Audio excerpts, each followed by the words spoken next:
ओम नमो ब्रह्मादिभ्यो ब्रह्म विद्या संप्रदाय कर्तृभ्यो वंश ऋषिभ्यो महद्भ्यो नमो गुरुभ्य सर्वोपप्लवरहित प्रज्ञान घन प्रत्यगर्थो ब्रह्मैवाहमस्मि ओम शांति शांति शांति। शंकरं शंकराचार्यं केशवं वादरायणं सूत्रभाष्यकृतौ वन्दे भगवन्तौ पुनः पुनः। ईश्वरो गुरुरात्मेति मूर्तिभेदविभागिने व्योमवद्व्याप्तदेहाय दक्षिणामूर्तये नमः। ओम शांति शांति शांति। पार्थाय प्रतिबोधितां भगवता नारायणेन स्वयं व्यासेन ग्रथितां पुराणमुनिना मध्ये महाभारतम् अद्वैतामृतवर्षिणीं भगवतीम् अष्टादशाध्यायिनीम् अम्ब त्वामनुसन्दधामि भगवद्गीते भवद्वेषिणीम्। नमोऽस्तु ते व्यासविशालबुद्धे पुल्लारविन्दायतपात्रनेत्र येन त्वया भारततैलपूर्णः प्रज्वालितो ज्ञानमयः प्रदीपः प्रपन्नपारिजाताय स्तोत्रवेत्रैकपाणये ज्ञानमुद्राय कृष्णाय गीतामृतदुहे नमः। सर्वोपनिषदो गावो दोग्धा गोपालनन्दनः पार्थो वत्सः सुधीर्भोक्ता दुग्धं गीतामृतं महत्। वसुदेवसुतं देवं कंसचाणूरमर्दनं देवकी परमानन्दं कृष्णं वन्दे जगद्गुरुं। भीष्मद्रोणतटा जयद्रथजला गान्धारनीलोत्पला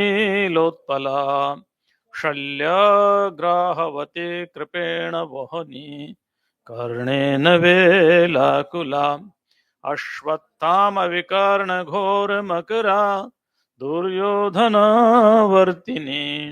सोत्तीर्णा खलु पाण्डवैरणनदी कैवर्तकः केशवः पाराशर्यवचः सरोजममलं गीतार्थगन्धोत्कटं नानाख्यानककेसरं हरिकथा सम्बोधना बोधितं लोके सज्जनषट्पदैरहरः पेपीयमानं मुदा भूयात् भारतपङ्कजं कलिमल प्रध्वंसिनः श्रेयसे। मूकं करोति वाचालं पंगुं लंघयते गिरिं यत्कृपातमहं वन्दे परमानन्दमाधवं।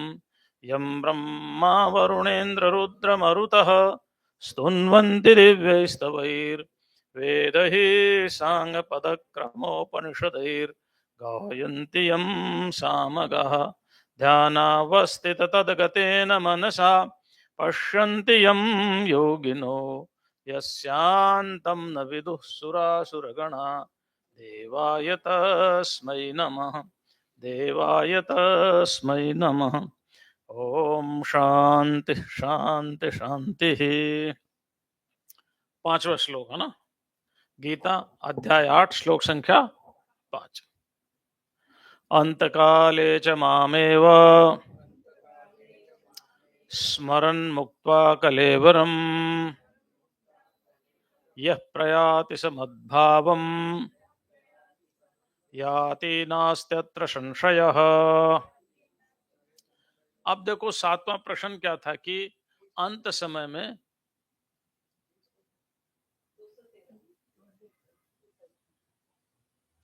8वां अध्याय श्लोक संख्या 5। 7वां प्रश्न था कि मृत्यु के समय आपका स्मरण कैसे करें। अब यहां से लेकर के 28 श्लोक 28वें श्लोक तक उसी की ही व्याख्या है ना। अब देखिए आप कैसे करें। तो कहते हैं कि स्मरण कैसे करें अंतकाल में। अब एक बड़ी समस्या है, हम कह देते हैं अंतमति सो गति। क्या बोलते हैं हम? अंतमति सो गति। अरे क्या करना, अंत में मरने लगेंगे जब राम राम कह लेंगे। तो क्या मरते समय राम राम आएगा? जो जीवन भर हम कर रहे हैं, मृत्यु के समय वही संस्कार उद्भूत होते हैं। और फिर राम राम भी मुंह से नहीं, अंदर से आना चाहिए। सब मान लो किसी के बेटे का नाम राम है और अपने बेटे को पुकारा, थोड़ी उद्धार हो जाएगा। नारायण की घटना नहीं लेना कि नारायण वो तो ठीक है, कथा इमास्ते कथिता महीयसाम विताय जो लोकेषु यशः परेयुषाम, भागवत के एकादश स्कंद में लास्ट में कहा कि ये जितनी कथाएं हैं लोगों को शिक्षा देने के लिए है ना। तो नारायण कहते ही भगवान विष्णु ने अपने दूत भेज दिए ये शिक्षा देने के लिए कि भगवान का ध्यान करोगे, नाम जप करोगे तो मृत्यु से बच जाओगे। हाँ ठीक है। तो ये सारी कथाएं हैं, ये केवल विवेक वैराग्य की प्राप्ति के लिए है। लेकिन अंत समय में स्मरण भगवान का कैसे हो? तो भाई जो जीवन भर किया है वही तो रील घूमेगी, और वो रील भी, नाम स्मरण भी गहराई से होना चाहिए। मतलब मृत्यु के समय हमें लगना चाहिए कि हम भगवान का जो स्वरूप है उसको ध्यान करते हुए हम उनका नाम ले रहे हैं। ठीक है ना, हम उनका नाम ले रहे हैं। नहीं तो अपनी भारतीय परंपरा मृत्यु के समय गंगा जल डाल देते हैं, चलो ठीक है, पुण्य तो मिल ही जाएगा कुछ। और उसके कान में राम बोलते हैं, कोई कृष्ण के भक्त होंगे तो जय श्री कृष्णा बोलेंगे, कोई शिव जी के बोलेंगे तो हर हर महादेव बोलेंगे, दुर्गा के होंगे तो दुर्गा माता का नाम लेंगे। हाँ, और कुछ नहीं तो भगवत गीता ही सुनाने लग जाएंगे। परंपरा ही चल गई, भगवत गीता मरने वालों के लिए ही है। जब मृत्यु निकट आए तो गीता का पाठ सुना तो उसकी समझ में भी नहीं आ रहा है ना, कि जीवन में तो पढ़ा नहीं, अब मरते समय कहां से समझ में आएगा, उसके श्लोक ही समझ में नहीं आ रहा। लेकिन परंपरा सुना 200-700 श्लोक, है ना।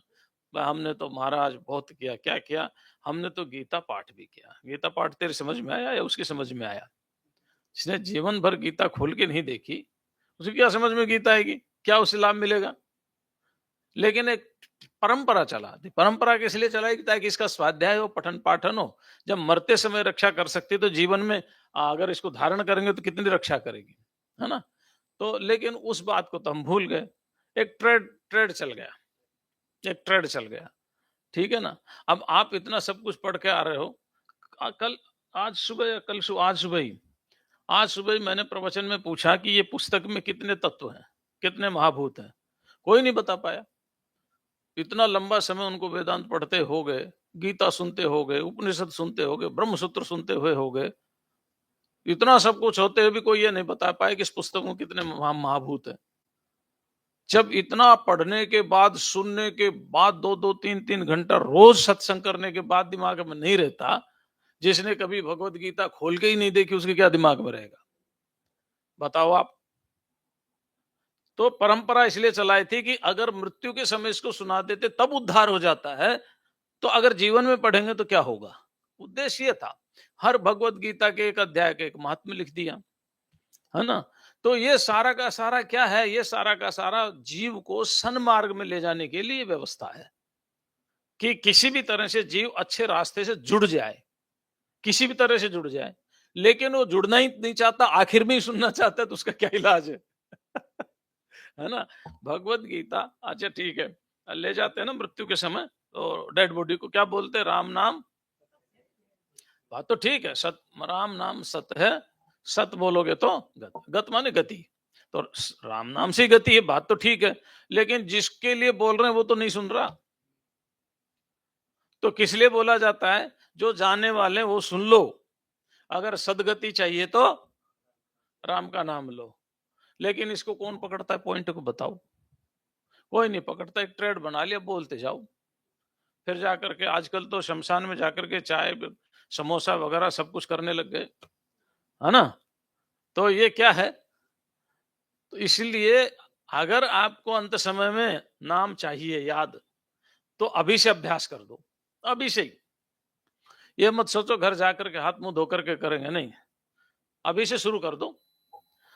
बड़ा मतलब ये बड़ा विज्ञान है, बहुत बड़ा विज्ञान है। और आपको कुछ नहीं करना, अभी से ही शुरू कर दोगे तो मरते समय नाम निकल आएगा और भगवान की प्राप्ति हो जाएगी। अच्छा देखो, 7वें अध्याय में 2 तरह की भक्ति है। भक्ति तो सगुण ईश्वर की ही होती है, वो चाहे सगुण साकार हो, सगुण निराकार हो। 2 तरह की भक्ति है, एक सगुण भक्ति है, एक निर्गुण भक्ति है। सगुण भक्ति में कामनाएं हैं, सगुण भक्ति में कामनाएं, सारी कामनाएं आली जितनी भी हैं। निर्गुण भक्ति में अंतःकरण की शुद्धि है, भाव की शुद्धि है ना। ये जो श्लोक है बाद के, इच्छा द्वेष समुत्थेन द्वंद्व मोहेन भारत, तो ये सारे के सारे क्या हैं? येषाम त्वंतगतम पापम जनानाम पुण्य कर्मणाम, ये निर्गुण भक्ति है। तो निर्गुण भक्ति में अंतःकरण की शुद्धि होती है, सगुण भक्ति में संपूर्ण कामनाएं मिलती है। अब बात है कि हमें क्या चाहिए। अगर हमें सगुण भक्ति चाहिए तो भी विशेष अनुष्ठान चाहिए, विशेष पूजा चाहिए, विशेष शुद्धि चाहिए, चाहिए ना। अगर हमें निर्गुण भक्ति चाहिए तो भी अहर्निश भगवान का नाम उच्चारण करना पड़ेगा। कब उच्चारण करें? नहाते धोते खाते समय सब जगह करो, लेकिन ऐसा मत समझना है कि बस भगवान का नाम है, जैसे तो भगवान का नाम है तो इसलिए कहाँ करे कहाँ नहीं करे, नाम तो पवित्र होता है, नाम भी पवित्र होता है ना। लेकिन उसका फल कब मिलेगा? जब कम से कम 1 घंटा बैठ करके आप जप करोगे ध्यान पूर्वक, तो वो फल सफलीभूत होगा। कुछ नियम तो पालन करने ही पड़ते हैं, कुछ सर्टेन जो रूल्स हैं, you have to follow some certain rules, ठीक है ना। तो कुछ तो व्यवस्था आपको 1 घंटा की तो कम से कम करनी ही पड़ेगी। और फिर आप बस में बैठो तो नाम लेते रहो, चलते रहो तो नाम लेते रहो, गुस्सा करो तो नाम ले दो, कोई बात नहीं, प्रेम करो तो नाम ले दो, कोई बात नहीं है। तब वो जाकर के अंत समय में निकलता है ना। तब जाकर के अंत काले च माम एव स्मरन, है ना। माम माने मुझको, एव माने ही। इसका मतलब और किसी को याद नहीं आता उस समय, तब मुक्ति होगी। अगर बीच में कुछ और याद आ गया तो। हम एक बार पंजाब में गए थे संत सम्मेलन में। तो संत सम्मेलन में गए, वहां एक महात्मा ने कथा सुनाई थी, बड़ी प्यारी कथा, मैं सुना देता हूं। उन्होंने थोड़ा, चूंकि वो बड़ी उम्र के थे, हम उससे मैं कम उम्र के थे, थोड़ा बड़ा ढंग से सुनाई थी। हम थोड़ा कम ढंग से सुना देंगे, याद आ गई अभी। कहते हैं कि एक महात्मा थे, बड़े सिद्ध थे, बहुत सिद्ध महात्मा थे,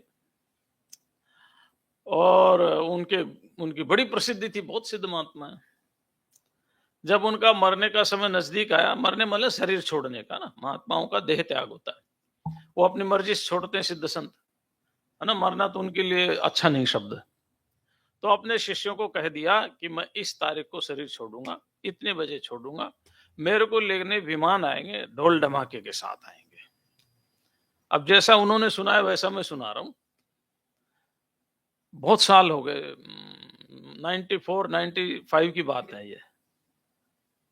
तो सब शिष्य तैयार हो गए, गुरुजी इस तारीख को इस समय जाएंगे, विमान आएगा ढोल धमाके के साथ। ढोल धमाके समझते हैं ना, नगाड़ा, जो देवताओं का काम है। देवताओं के पुराणों में, वेद में अलग है, पुराणों में देवताओं के 3 ही काम है। क्या काम है? या तो गुणगान गाएंगे, या फूल बरसाएंगे, या वो यही काम है। क्या काम है देवताओं के? पुराणों में देवताओं के 3 ही तो काम है ना। या तो स्तुति करते हैं, या फूल बरसाते हैं, या फिर नाचते हैं। 3 ही तो काम है पुराणों में, है ना। तो सारे शिष्य तैयार हो गए, ठीक दिन पर ठीक समय पर उनके प्राण निकले, लेकिन ना विमान आया ना ढोल धमाका बजा। हम थोड़ा सा गांव देहात का शब्द प्रयोग करते जान करके, उसमें एक अलग रस आता है ना। अब मैं कहूं या वाद्य यंत्र बजेंगे, है ना, कहीं पर शुशिर बजेगा, कहीं पर तार बजेगा। अरे 4 प्रकार के वाद्य यंत्र होते हैं ना, लेकिन ठीक है, ढोल ढमाका ही ठीक है। हाँ? तो अब शिष्य परेशान, गुरुजी का तो शरीर छूट गया, लेकिन ना विमान आया ना ढोल ढमाका बजे। अब गुरुजी कह करके गए थे, गुरुजी सिद्ध थे। थोड़ी सी दूर पर ही एक और सिद्ध महात्मा रहते थे, वो उनके पास चले गए। बोले महाराज ऐसे ऐसे बात हुई। बोले अच्छा चलो चलते हैं। तब तक 4-5 घंटे हो गए थे। वो आए, देखे गुरुजी ने शरीर कहाँ छोड़ा था। बोले यहाँ छोड़ा था। देखा सामने बहुत सुंदर पका हुआ आम लगा हुआ था। उन्होंने सोचा ओहो, गुरुजी ने शरीर थे तो ये सिद्ध, आना चाहिए तो विमान। शायद अंत समय में इनकी आम में वासना चलेगी, काशी आम में खा लेता। तो वो जो सिद्ध महात्मा थे उन्होंने कहा आम तोड़ करके लाओ। आम तोड़ के लाया। बोले इसको पीसेस करो। तो एक कीड़ा निकला। तो बोले इसको मार दो। उसको जैसे ही मारा तो विमान भी आ गया, ढोल ढमाके भी फंस गए। तो शिष्यों ने कहा ये क्या था। बोले ये है थे तो सिद्ध, लेकिन एक छोटा सा संकल्प आ गया इस आम के रस का, और जब तक मैं यहां तक आया तब तक इनके संकल्प की पूर्ति हो गई। संकल्प की पूर्ति हो गई, आम का रस चख लिया इन्होंने। तो इसलिए मैंने इसको मरवाया कि अभी अंतःकरण जो है ना, अभी खत्म करो इसका। तो विमान भी आ गए और ढोल ढमाके भी बच गए। तो अंत समय में क्या याद रहेगा, वो पॉइंट यहां पर माम एव, मेरा ही स्मरण हो, न कि आम का। है कीड़े तो जीव ही था ना, वही तो था, सिद्ध ही तो थे, वो सिद्ध ही तो था। तो मतलब मृत्यु के समय और दूसरा कुछ याद नहीं आना चाहिए। ठीक है ना। हाँ, बैठ गए, क्या याद आ रहा है, भगवान की याद आ रही है। बस एक क्षण भगवान की याद आई, फिर पौत्र याद आ गया, पुत्र याद आ गया, पति याद आ गई, पत्नी याद आ गई, है ना।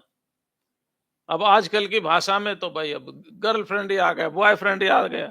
आजकल की भाषा तो यही हो गई, क्योंकि जो हमारी परंपराओं के जो संस्कार हैं वो खत्म होते जा रहे हैं, जो संस्कृति है वो लुप्त होती हुई जा रही है। और जो एक श्रेष्ठ परंपरा है विवाह की, जहां बड़े बड़े विवाह के बाद बड़े बड़े योगी होते थे, सिद्ध होते थे, राजा होते थे, क्षत्रिय होते थे, बड़े बड़े योद्धा होते थे, दानी होते थे, मतलब समाज के लिए एक से एक हीरा पैदा होते थे। वो तो एक श्रेष्ठ परंपराओं से ही होंगे ना, ऐसे थोड़ी होंगे। वो धीरे धीरे खत्म होती जा रही है। तो ठीक है, जिस वातावरण में हमें उस वातावरण का उदाहरण दे ही नहीं पड़ता है, कोई हम नई बात तो कह नहीं रहे, है ना। तो खैर, अगर वो याद आ गए तो वही बनोगे। अगर किसी ने घर में, माफ करना, किसी ने घर में कुत्ता पाल रखा है और मरते समय उस कुत्ते की याद आ गई तो कुत्ता ही बनना पड़ेगा। कोई भी हो, हु सो इट में बी, कोई भी हो। इसलिए अंत समय में कहते हैं माम एव, एव माने ही, यानी मुझको ही, केवल और केवल परमात्मा, केवल और केवल परमात्मा, माम एव स्मरण, स्मरण करते हुए, अंत काले कलेवरम मुक्त्वा, अंत समय में, मृत्यु के समय में, कलेवर माने शरीर, मेरे को स्मरण करते समय जो अंत समय में इस शरीर को छोड़ता है तो क्या होता है। हाँ, यह प्रयाति, कलेवरम मुक्त्वा यह प्रयाति, शरीर को छोड़ करके जो जाता है, इस शरीर को छोड़ करके जो जाता है, स मद भावम याति, वो मुझे प्राप्त करता है। नास्त्यत्र संशय, अत्र संशय न अस्ति, इसमें कोई संदेह नहीं है। ठीक है, तो भाई अब देख लो, तैयारी अभी से कर लो, नहीं तो कहीं ऐसा ना हो कि आम दिखाई दे गया तो, है ना। देख लो, किसी को आम पसंद है, किसी को पपीता पसंद है, किसी को सेब पसंद है, किसी को स्ट्रॉबेरी पसंद है, कोई भी अपनी पसंद की चीज। अच्छा, परिवार वाले भी क्या करते हैं, इनको ये ज्यादा पसंद था, अंत समय में ये और खिला दो। ठीक है ना, ये और खिला दो, वो वहीं फंस जाता है। हाँ, फिर मिले ना मिले। तो इसलिए है, फोन फोन बाहर सुनो, ए बंधु फोन बाहर सुनो, जा करके बाहर सुन के फिर आके बैठो। हाँ देखो ऐसा है, एक बात बताएं हमको, यह है सत्संग क्या है और भगवत गीता का चिंतन है। आप किसी को व्यवधान में मत डालो, नहीं तो पाप लगता है। आपका फोन आ गया, बाहर जाइए, सुनिए, अंदर आ जाइए। अगर आपने आधा घंटा भी फोन सुन लिया तो हानि नहीं है, क्योंकि आप ही डिस्टर्ब हो रहे हो। और आधा घंटे बाद भी आप आ गए तो भी लाभ है, क्योंकि एक घड़ी आधी की पुनियाद, तुलसी संगत साध की हर कोटि अपराध। एक भगवत गीता का 10 मिनट भी अगर आपने चिंतन सुन लिया तो समझो जीवन का कल्याण हो जाएगा। इसलिए ये सिरदर्दी मत लेना कि मेरा सत्संग छूट जाएगा आधे घंटे का, है ना। आप आधा घंटा सुनो, प्यार से सुनो, ठीक है, कोई दिक्कत नहीं है, कोई दिक्कत नहीं। फोन आए बाहर जाओ, मैंने फोन ले रखा प्रकाश, देखो, लेकिन आपको विश्वास नहीं होगा, फ्लाइट मोड पर है, फ्लाइट मोड पर है, साइलेंट भी नहीं है। हाँ, अराइवल एंड डिपार्चर ही नहीं, no incoming no outgoing, ठीक है ना, ये नेसेसिटी है। लेकिन मैं कमरे में रख के आता हूं, आज ध्यान नहीं रहा, जेब में आ गया तो मैंने लिफ्ट में ही फ्लाइट मोड में डाल दिया। नेसेसिटी है ये कोई फैशन नहीं रहा आज, पहले तो फैशन था, अब नेसेसिटी हो गया। तो इसलिए मेरी आपसे निवेदन है, आप फोन ना सुनो, ऐसा मत करना, सुनना, क्योंकि कभी भी किसी का किसी भी अर्जेंट कॉल हो सकता है। मनुष्य है, 100 समस्याएं हैं, और कोई भी समस्या कभी भी किसी के सामने उपस्थित हो सकती है। फोन सुनो, बाहर जाओ, आओ, हम आपको 10 मिनट में इतना बता देंगे, आपको लगेगा कि 1 घंटा सुना। ठीक है, अब भाष्य पढ़ें इसका, आपकी इच्छा करा लो, ठीक है, चलिए। अंतकाले च मरण काले माम एव परमेश्वरम विष्णुम स्मरन मुक्त्वा परित्यज्य कलेवरम शरीरम यह प्रयाति गच्छति स मद्भावम वैष्णवम तत्वम याति न अस्ति न विद्यते अत्र अस्मिन् अर्थे संशयो याति वानवा इति। अच्छा देखो क्या लिखा है भाष्य में, बड़ा प्यारा है। एक देखो, सबसे उत्तम भाष्य है गीता पर अब तक उपलब्ध होने वाले भाष्यों में, भगवत गीता पर अब तक उपलब्ध होने वाले भाष्यों में सबसे प्राचीन और सर्वोत्तम भाष्य है। शॉर्ट में है, बहुत शॉर्ट में। अगर शांकर भाष्य किसी ने नहीं पढ़ा तो गीता की क्लू नहीं आएगी समझ में। गीता क्या कहना चाह रही है, भगवान कृष्ण क्या कहना चाह रहे हो, समझ में नहीं आएगा। और बहुत संक्षेप में, ऐसा भी नहीं बहुत विस्तार से। तो अंत काले यानी मरण काले, मृत्यु के समय, है ना, मृत्यु के समय, माम एव परमेश्वरम विष्णु, मुझ परमेश्वर विष्णु को। अच्छा एक बात बताएं आपको, ये भगवान शंकराचार्य हैं, इनके यहाँ शिव में, विष्णु में, गौरी में, गणेश में, ब्रह्मा में, इनमें कोई भेद नहीं है, ठीक है ना, क्योंकि ये एक ब्रह्म को देखते हैं। अब उसके हजारों नाम हो सकते हैं, ठीक है।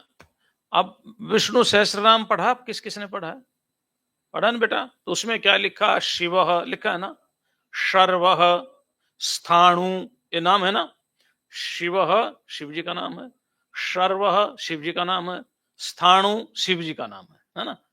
तो ये विष्णु सहस्रनाम में शिव जी के नाम आ रहे हैं, क्योंकि मूल में अंतर नहीं है, तत्व एक ही, चेतन एक ही है। इसलिए भगवान शंकराचार्य बिना किसी आग्रह के, बिना किसी आग्रह के, जिस समय जैसा प्रकरण होता वैसा लिख के, यहाँ भगवान कृष्ण है, विष्णु के अवतार हैं, तो यहाँ विष्णु लिख दिया। और शिवानंद लहरी उन्होंने लिखी, शिव जी के ऊपर 100 श्लोक हैं। पंचाक्षर मंत्र के ऊपर उन्होंने लिखा, नागेंद्र हाराय त्रिलोचनाय, वेद सार शिवस्तत्र इन्होंने लिखा।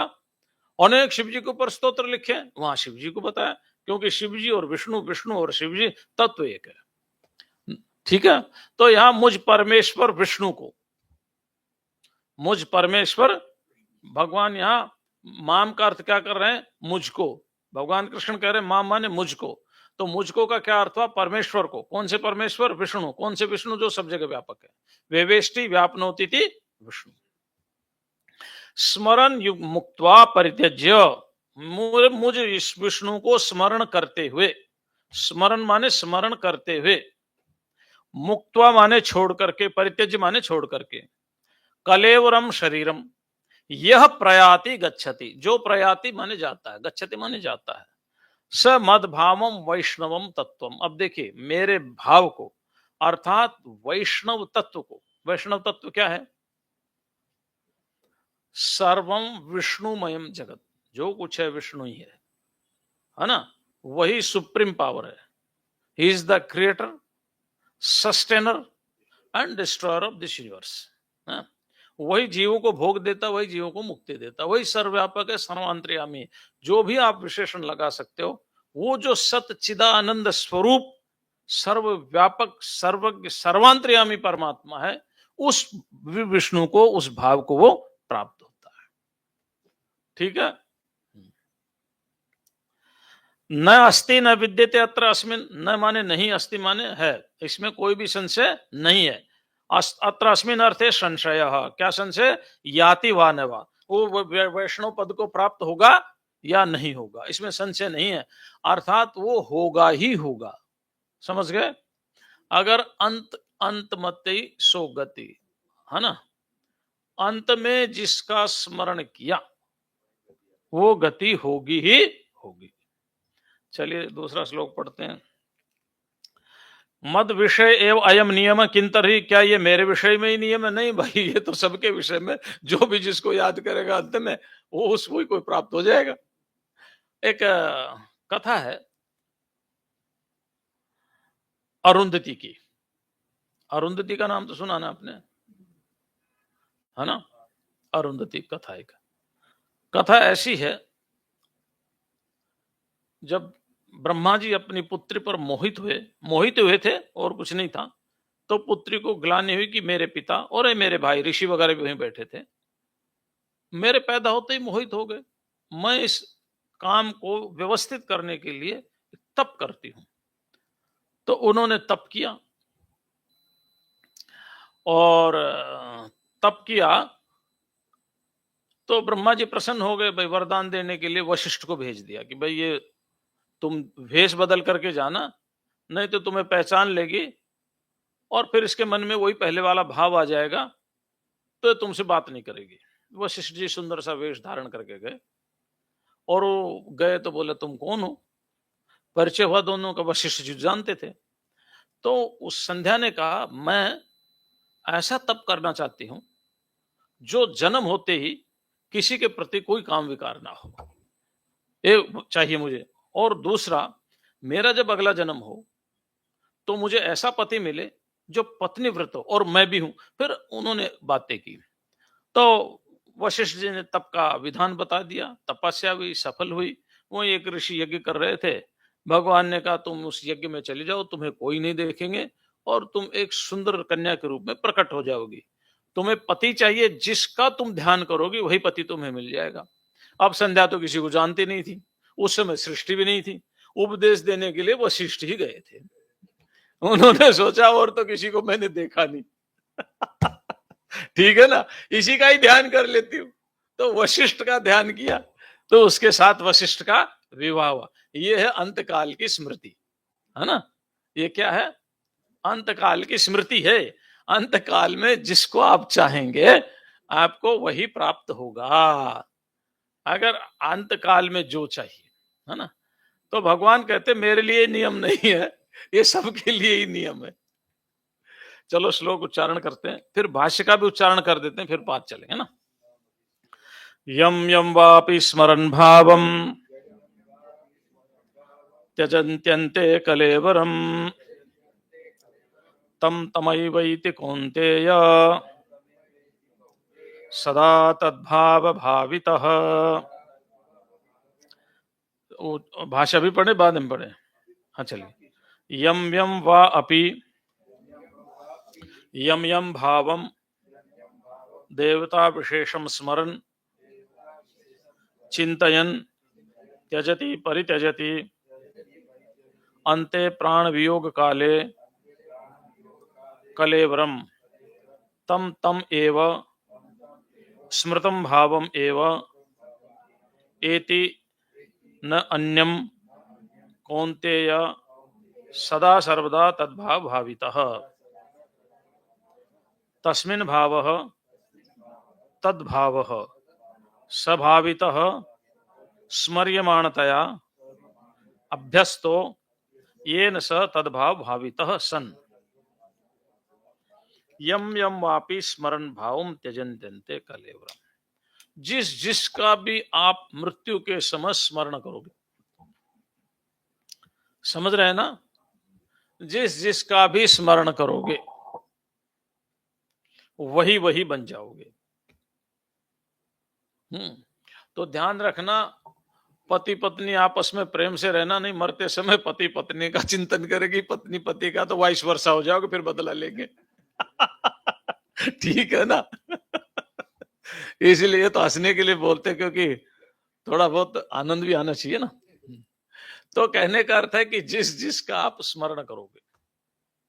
अच्छा, माताएं क्या होती? माताओं की विशेषता बताता हूं मैं। एक हमारे यहां माँ हुई और उसका माँ का नाम था देवकी।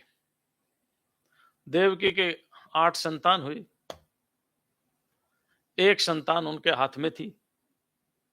जब पता चला देवकी को ये भगवान है, क्या क्या पता चला? ये भगवान है। तो भगवान बोले, माँ क्या चाहिए? बोले, मेरे पुत्र ला दो। समझ रहे ना, ये माँ है। मतलब उनको भगवान से क्या चाहिए? पुत्र चाहिए। तो अब देखो, माँ का एक अलग भाव है। अच्छा, वहीं एक और कथा आती है सांदीपनी ऋषि की। सांदीपनी ऋषि ने कहा, तुम्हें कुछ चाहिए तो मांग लो, ये भगवान है दक्षिणा में, गुरु गुरु दक्षिणा में कुछ भी मांग लो इनसे। बोला, सच में भगवान है? बोले, हाँ। बोला, मेरे एक पुत्र था, वो प्रभास क्षेत्र में चला गया, लेकर के आओ। यानी भगवान से माँ ने मांगा क्या? तो माँ का जो है ना, हृदय बड़ा कोमल होता है। तो थोड़ा सा इतना ध्यान रखना, मांग लो जो कुछ मांगना हो, लेकिन अंत समय में तो भगवान को ध्यान रखो, है ना। जीव का जन्म जन्मांतरों के संस्कार होते हैं। नहीं, पुत्रेशना में नहीं, उनका एक मोह का एक विस्तार होता है। उसको जैसे समझो, आप अगर संसार को चलाना है तो संस्कृत में कहावत है, नाना नारी निष्फला लोक यात्रा। अगर आपको लोक यात्रा करनी, परमार्थ यात्रा नहीं, लोक यात्रा करनी है, तो नारी के बिना लोक यात्रा सफल नहीं है। क्योंकि पूरा का पूरा केयर वही करती है, पति का भी, बच्चों का भी, रिश्तेदारों का भी। अरे घर में अगर नारी ना हो तो या तो आश्रम हो, तब तो ठीक है, नहीं शमशान की तरह लगता है। समझ रहे ना आप? तो भगवान ने नारी को बनाया ऐसा ही है। उसमें क्षमता, उसमें सेवा, उसमें सहनशीलता, उसमें समर्पण। मतलब ऐसा बनाया है कि परमात्मा ने मान लो अपना ही दूसरा रूप दिया हो। परमात्मा हम कितनी गालियां देते हैं, कितना सहन करता है वो। ऐसे ही बेटा तीसरे दिन नाराज होता रहता माँ से, फिर भी वो वेट करते कि आए तो रोटी खा ले। नहीं करती है ना। पति कितना झिड़कता रहता है, फिर भी वो उसके लिए बेचारी प्रतीक्षा करते, रात को 11 बजे नहीं खाएगा तो वो भी नहीं खाएगी। जो सहन शक्ति, जो सहनशीलता, जो प्रेम, जो जो समर्पण, जो त्याग, अब परमात्मा भी तो यही करते हैं। मानो परमात्मा ने सोचा कि मैं हर जगह नहीं पहुंच पाऊंगा घर घर में, तो सबके घर में एक माँ दे देता हूं। तो वो एक भाव है इनका।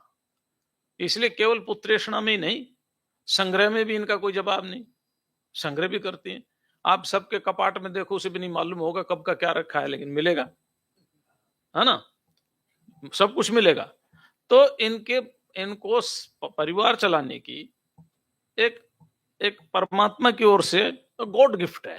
हाँ, तो खैर चलिए, क्योंकि भाई हम तो सन्यासी, हमारा तो सारा ध्यान माता ही रखती हैं, है ना।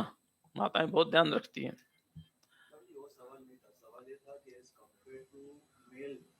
मेल में क्या है, मेल में दूसरे तरह का ईगो होता है।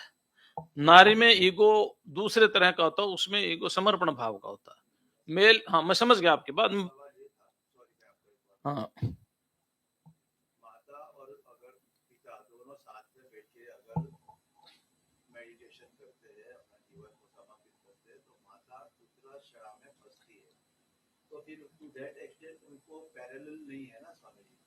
नहीं, वो तो सृष्टि ने ही अलग अलग स्वभाव बनाए ना, उसमें आप क्या करोगे भाई? पुरुष को अलग स्वभाव दिया है, माता को तो फंसेगी वो भाई, उनका स्वभाव वैसा ही बनाया ना, स्वभाव ऐसा ही बनाया है।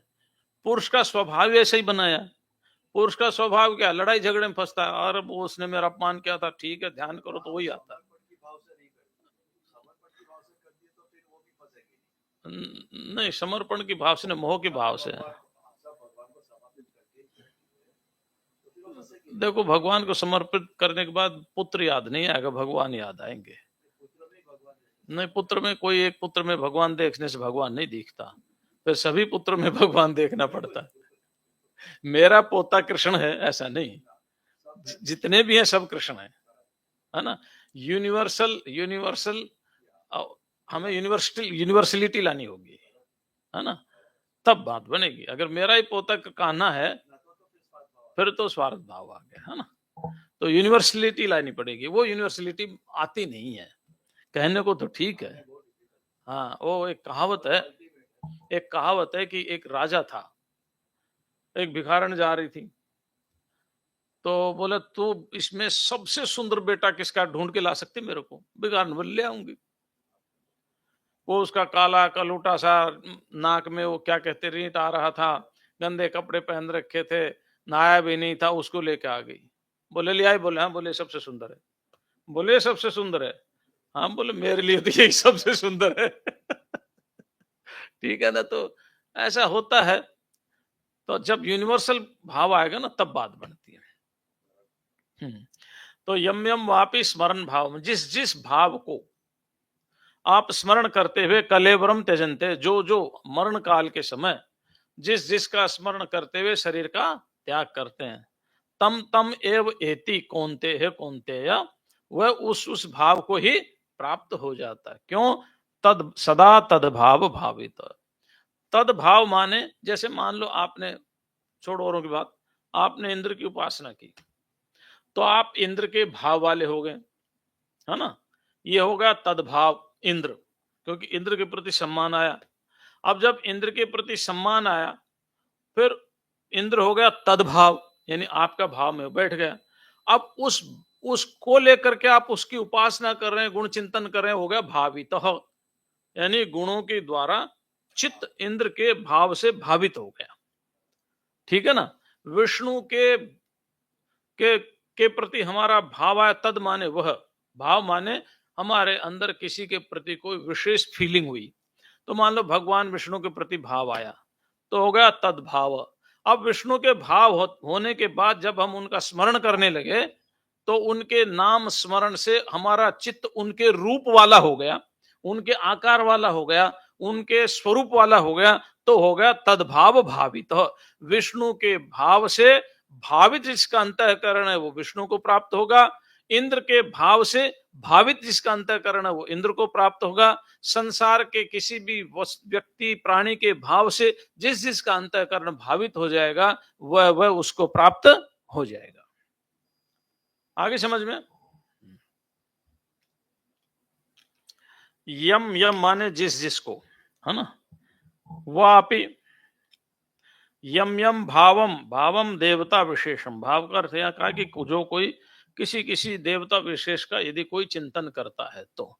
अब देवता विशेष का तो मैंने आपको 7वें अध्याय में बताए थे, कितने ही देवता हैं और सब देवताओं का चिंतन करते ही हैं, और भगवान उनकी श्रद्धा उनमें अचल करते ही है, और भगवान उनकी कामनाओं की पूर्ति उन्हीं देवताओं के द्वारा करवाते हैं। तो जिस जिस देवता विशेष में अचल श्रद्धा हो जाएगी, मृत्यु के समय वो याद होंगे तो वो देवता का रूप बन जाएंगे, और अगर विष्णु याद रहे तो विष्णु का स्वरूप बन जाएंगे। तो देवता विशेषम स्मरण माने चिंतन, स्मरण करता।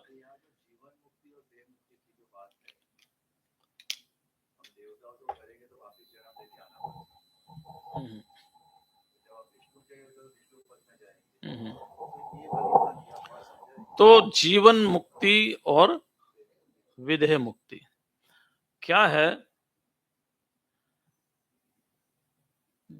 जो व्यक्ति अपने जीवन काल में मुक्ति का अनुभव करता है, उसको जीवन मुक्त कहते हैं। और विदेह माने देह के बाद, जैसे ही प्राण आयु पूरी हुई, प्राण अपने आप में लीन हो गए, जो जहां थे वैसे ही, उसको कहते हैं विदेह मुक्ति। विदेह मुक्ति। तो मुक्ति में क्या होता है? मुक्ति में होता क्या है? एक तो स्वरूप बोध होता है, दूसरा मुक्ति में क्या होता है? परमानंद की प्राप्ति होती है, तीसरा मुक्ति में क्या होता है कि आपका कर्म, कर्तव्य कर्म सारा का सारा छूट जाता है।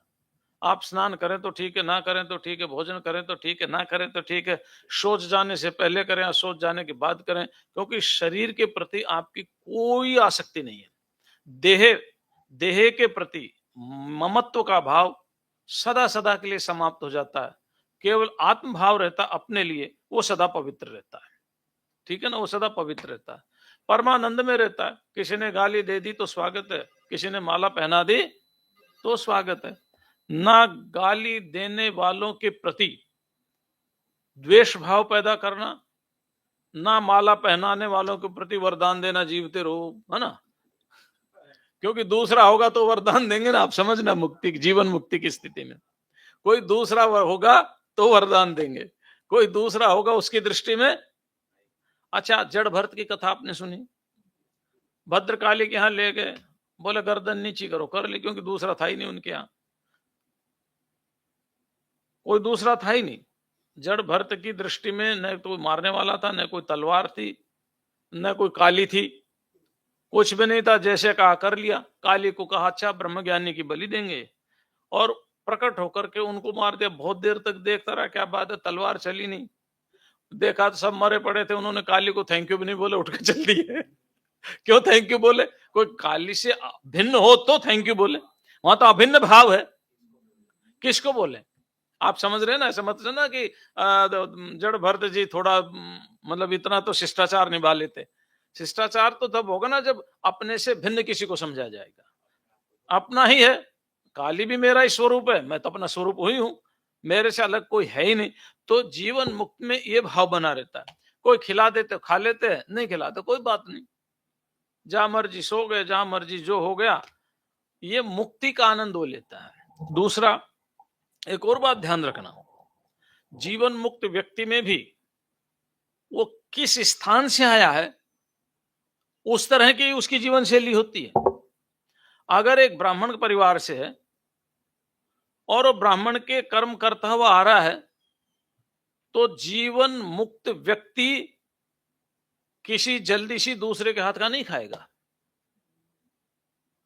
अगर वो ऐसे परिवार से आ रहा है जहां ये सब है ही नहीं, वो जीवन मुक्त व्यक्ति किसी के भी हाथ का खा लेगा।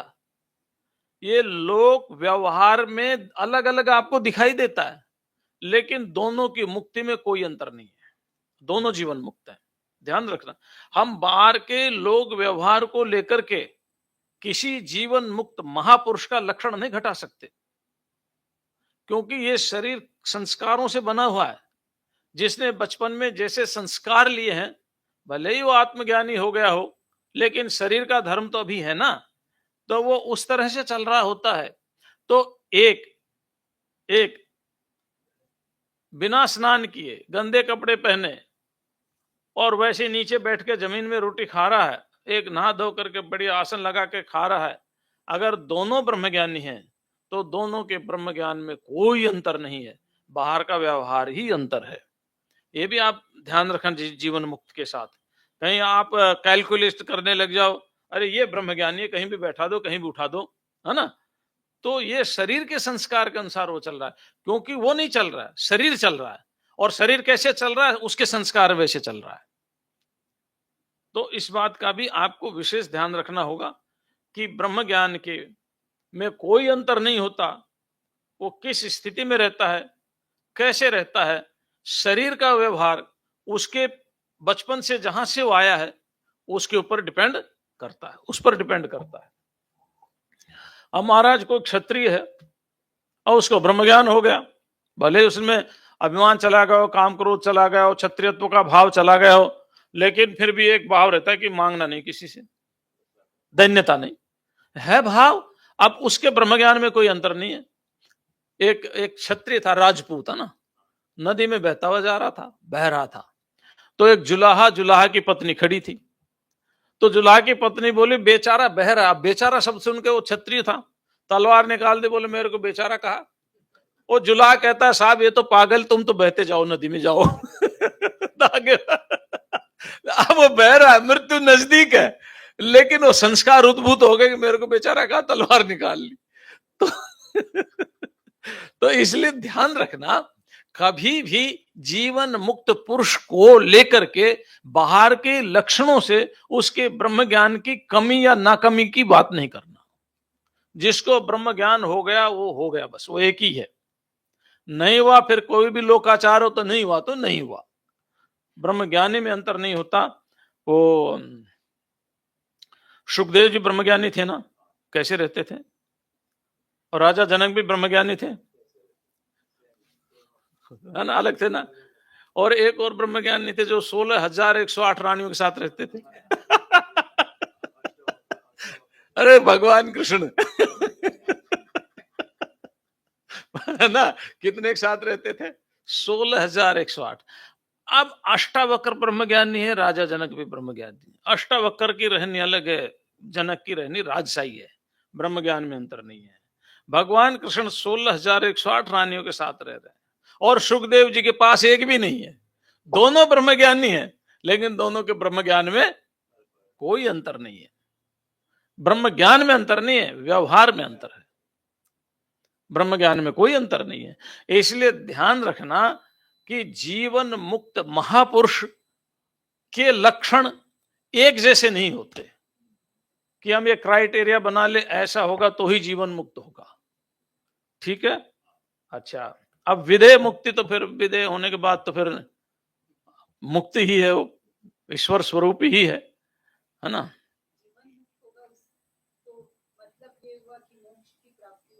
वो तो मोक्ष है ही, केवल शरीर है तब तक ही शरीर में है। जब तक शरीर का संस्कार है तब तक शरीर है। नहीं, ब्रह्म ही है, एक आत्म दो आत्म खत्म हो गया, वहां ब्रह्म ही है। मोक्ष का मतलब अज्ञान की निवृत्ति। मोक्ष का क्या मतलब है? अज्ञान की निवृत्ति। ज्ञान स्वरूप तो वो है ही, ज्ञान स्वरूप तो केवल अज्ञान की निवृत्ति का नाम ही मोक्ष है। मतलब एक एक सूर्यकांत मणि है, वो एक डब्बी में रखी है और वो हमें दिखाई नहीं दे रही, ढक्कन बंद है उसका। तो सूर्यकांत मणि को सूर्यकांत मणि होने में कितना टाइम लगेगा? खाली ढक्कन हटाना है, उसको होना नहीं है, वो है। ऐसे ही ये जीव ब्रह्म है, इसको होने में कितना टाइम लगेगा? अज्ञान की निवृत्ति होने में। जितना समय अज्ञान के निवृत्त होने में लगता है, वही है। अज्ञान निवृत्त हुआ तो इसको कुछ ना होना है, ना बनना है, ना कुछ होना, तो है ही, है ना। ये है प्राण वियोग काले, अंतिम अंत का क्या? प्राण के वियोग के समय में। कलेवरम, शरीर को, तम तम एव स्मृतम भावम, उस ही जिसका भाव का स्मरण किया है, एति प्राप्त होता है, न अन्यम, अन्य भाव को प्राप्त नहीं होता। हे कौनते, सदा सर्वदा तद्भाव भावित, क्योंकि वह सदा उसके भाव से भावित होता है। तस्मिन भाव तद्भाव, जिसमें भावना की जाती उसको तद्भाव कहा है। तस्मिन माने जिसमें, यानी विष्णु में भावना की। तो जब हम विष्णु में भावना की तो उसको तद्भाव कहा, विष्णु भगवान को, है ना। तस्मिन भाव तद्भाव, तद्भाव का अर्थ होगा बार बार जिसका चिंतन किया जा रहा है। सभावित, उसके द्वारा जो भावित है, स्मर्यमाणतया, बार बार स्मरण करने के द्वारा जो विष्णु के रूप में अपने आप को भावित कर रहा है, अभ्यस्त येन से तद्भाव भाविस्त, वो अभ्यास का नाम है तद्भाव भावित। समझ गए? तद्भाव भावित का अर्थ यानी मैं विष्णु भगवान को भजन करता हूं, मान लो, तो तद माने विष्णु, तद माने विष्णु, भाव माने मेरा भगवान विष्णु के प्रति एक सम्मान और हृदय का एक भक्ति वाला, भक्ति, जो मेरा भक्ति भार विष्णु भगवान के प्रति, तो मैं विष्णु भगवान के भक्ति वाला हो गया, वो हो गया तद्भाव, है ना। और जब मैं भक्ति करने लग गया, उनका स्मरण करने लग गया, निरंतर अभ्यास करने लग गया, तो स्मरण करते हुए लग गया, तो भगवान विष्णु के गुणों से मैं भावित हो गया। समझ गए ना। तो तद्भाव माने भगवान विष्णु, और तद्भाव भावित माने भगवान विष्णु के गुणों से भावित होना, उनके प्रति श्रद्धा, विश्वास, उनका चिंतन, उनका स्मरण, और उनके गुणों का चिंतन करते करते उनके गुणों को अपने अंदर धारण करना। और ये एक बार नहीं, निरंतर लिखा, स्मर्यमाणतया। स्मर्यमाणतया माने स्मरण करते हुए, कंटिन्यू है ना। स्मरण करते हुए, एक दो दिन में काम चलेगा नहीं, ठीक है ना। नई नई दुकान खोलते हैं, इनकम कैसी हो रही अभी खुली है, टाइम लगेगा, दुकान को जमने में टाइम लगेगा। जब दुकान को जमने में टाइम लगता है, तो मन को जमने में कितना टाइम लगेगा बताओ, है ना। तो निरंतर स्मरण करते हुए, आगे श्लोक समझ में कुछ पूछना है? आगे ना, बोलो, बराबर है ना। हाँ। यस्मादेव अंत्या भावना देहांतर प्राप्त कारणम। इस प्रकार अंतकाल की भावना ही अन्य शरीर का प्राप्ति का कारण है। हमें जो भी शरीर मिला है, उसमें दो मुख्य कारण हैं। एक कारण है कि प्रारब्ध जन्म, जो हमारे पुण्य संचित कर्म थे, उन संचित कर्मों ने, बहुत से कर्मों ने मिलकर के जब अपना फल देना प्रारंभ किया, तो जो बलवान कर्म थे जिस योनि के, वो योनि हमें प्राप्त होगी। और जो बलवान कर्म सुख या दुख देने वाले थे, उतना हमें सुख दुख प्राप्त हो गया। किसी जन्म में सुख प्राप्ति के ज्यादा बलवान कर्म होते तो सुख ही सुख मिलता है, किसी को दुख प्राप्ति के ज्यादा बलवान कर्म होते तो दुख ही दुख मिलता है। ये तो हुई एक बात। यहां दूसरी बात कह रहे हैं, यहां चॉइस है, वहां हमारे पास चॉइस नहीं है, वहां हमारे पास चॉइस हमारा कर्म है वहां, ठीक है ना। वहां मृत्यु के समय हमारा कर्म संस्कार ही हमारा चॉइस है, वो भी हमने ही की, हमने अपनी चॉइस से की है।